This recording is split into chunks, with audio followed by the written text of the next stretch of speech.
Let's see what book we're going to cook out of today. I'm going to roll a D6 first for category. 5. 5 is niche, so it's dedicated to one food or food type. We are going to re-roll this to find out what section of the list I'm selecting off of.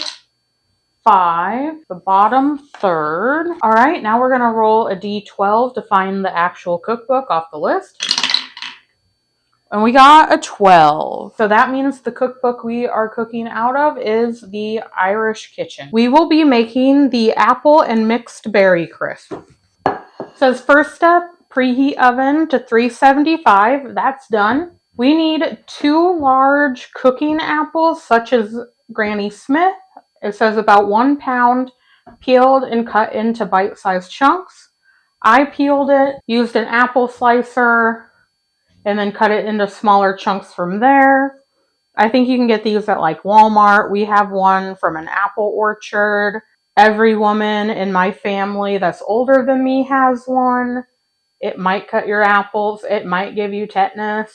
So if you want a questionable one, maybe check Goodwill or yard sales, but I think you can get them at Walmart. I did pre-cut our apples, so they're a little brown. They're still good to eat. They're just like avocados and allergic to oxygen. It says to use 1 1/4 quart baking dish. I assume this will be good enough. It's a giant pie pan. I'm just kind of making sure none of the apples are stuck together. We're going to stir this, but then we need 1 cup of blackberries. I'm going to use frozen. I have defrosted these. They were in the refrigerator overnight. All right, 1 cup of blackberries. We then need a 1/4 cup of elderberries, blackberries, or blueberries. I have blueberries. I'm going to remove the stems off these real quick. I only have 1 or 2 with stems. All right, let me wash these real quick. That is not a lot of blueberries, so now we get to add 1/3 of a cup firmly packed brown sugar. I did have an open bag of brown sugar somewhere. I just can't find it. When I find it, they'll get combined. I'm just going to put a bunch of brown sugar in here and then pack it down and scoop off the extra. Firmly packed brown sugar. As you can see, it holds its shape, so definitely firmly packed. We then need 1/2 a teaspoon of ground cinnamon.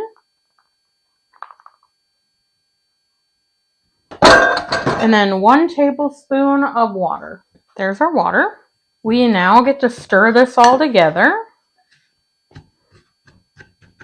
I'm just trying to break up the brown sugar some. I don't think it's 100% spread out perfectly, but I don't think it's a huge issue because we're going to bake this. So when it's done baking, I'll probably give it a little stir just to make sure we're mixed good. All right, now we get to cover this with aluminum foil and bake it in our oven for 30 minutes. Our fruits have about 15 more minutes they need to cook in the oven. So we're going to start on the crumble topping. There's 1/3 of a cup of flour. And there's 1 cup of flour equaling 1 1/3 cups of flour.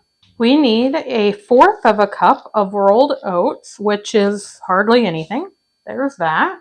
And then we need 6 tablespoons of butter chopped. It's kind of coarsely chopped. It didn't say what temperature. It's been out at room temperature for a little bit. It's definitely starting to get soft. It says now we get to rub this mixture in our fingers until it starts to look like fine breadcrumbs.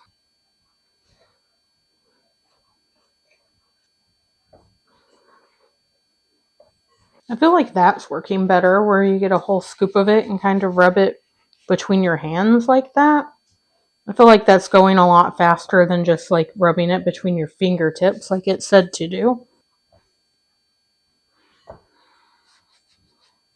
That looks pretty good to me. There's a few big chunks, but when I pick them up and rub them between my fingers, they disappear. So to me, that says they're not giant chunks of butter in there. They're just some of the flour and other stuff stuck together. We now need to add 1/2 a cup of chopped hazelnut. The only hazelnuts I could find in nut form were whole hazelnuts.